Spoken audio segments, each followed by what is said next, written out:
सर्वमङ्गलमाङ्गल्ये शिवे सर्वार्थसाधिके शरण्ये त्र्यम्बके गौरी नारायणी नमोस्तुते। दोस्तों, गुप्त नवरात्रि के तीसरे दिन माँ चंद्रघंटा की और 10 महाविद्याओं में माँ त्रिपुर सुंदरी की पूजा की जाती है। कहते हैं गुप्त नवरात्रि में कोई भी आपकी मनोकामना हो, आप सच्चे दिल से माता रानी से अरदास करते हैं, विनती करते हैं, अपनी मनोकामना को लेकर सच्चे भाव से पूजा करते हैं तो वो अवश्य ही पूरी होती है।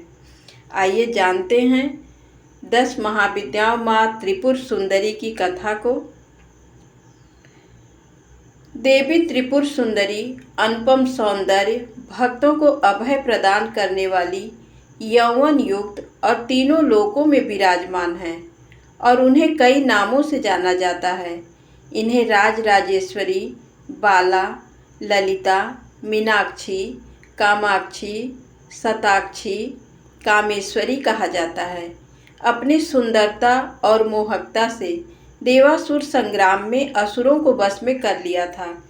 कहते हैं कि त्रिपुर सुंदरी की आराधना करने वाले भक्तों को लौकिक और पारलौकिक शक्तियां प्राप्त होती हैं। देवी पुराण में माता की बहुत सी शक्तियों के बारे में बात की गई है। ये सिर्फ तंत्र साधना के लिए ही नहीं बल्कि सुंदर रूप के लिए भी विख्यात जानी जाती हैं। आइए जानते हैं इनके स्वरूप और इसके पीछे जुड़ी पौराणिक कथा के बारे में। देवी त्रिपुर सुंदरी शांत मुद्रा में लेटे हुए सदा शिव की नाभि से निर्गत कमल आसन पर विराजमान है। चतुर्भुजी भुजाओं में देवी के पास अंकुश, धनुष और बाण हैं। देवी के आसन को ब्रह्मा, विष्णु, शिव और यमराज अपने मस्तक पर धारण करते हैं।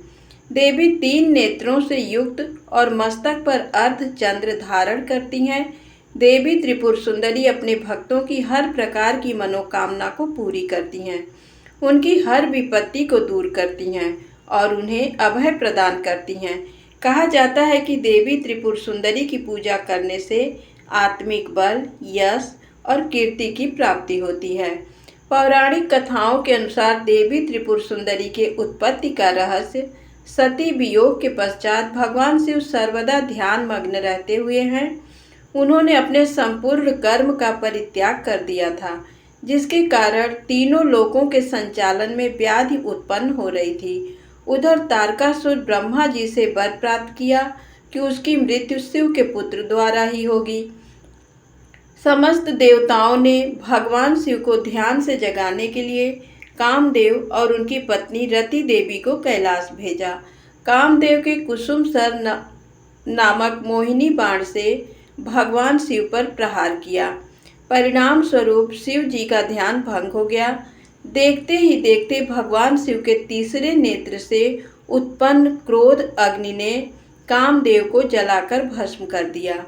कामदेव की पत्नी रति द्वारा अत्यंत दारुण विलाप करने पर भगवान शिव ने कामदेव को पुनः द्वापर युग में भगवान कृष्ण के पुत्र रूप में जन्म धारण करने का वरदान दिया और वहां से अंतर्ध्यान हो गए। सभी देवताओं और रति के जाने के पश्चात भगवान शिव के एक गण द्वारा कामदेव के भस्म से मूर्ति निर्मित की गई और उस निर्मित मूर्ति से एक पुरुष पैदा हुआ। उस पुरुष ने भगवान शिव की स्तुति करी। इससे भगवान शिव द्वारा उस पुरुष का नाम भांड रखा गया। शिव के क्रोध से उत्पन्न होने के कारण भांड तमोगुण संपन्न था और वह धीरे धीरे तीनों लोकों पर भयंकर उत्पात मचाने लगा। देवराज इंद्र के राज्य के समान ही भांडासुर ने स्वर्ग जैसे राज्य का निर्माण किया तथा राज्य करने लगा। तदनंतर भांडासुर ने स्वर्ग लोक पर आक्रमण कर देवराज इंद्र और स्वर्ग राज्य को चारों ओर से घेर लिया।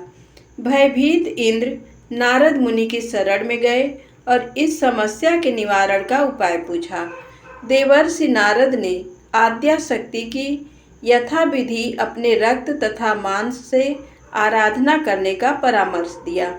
देवराज इंद्र ने देवी की आराधना की और देवी ने त्रिपुर सुंदरी स्वरूप से प्रकट हो भांडासुर वध कर देवराज पर कृपा की और समस्त देवताओं को भय मुक्त किया।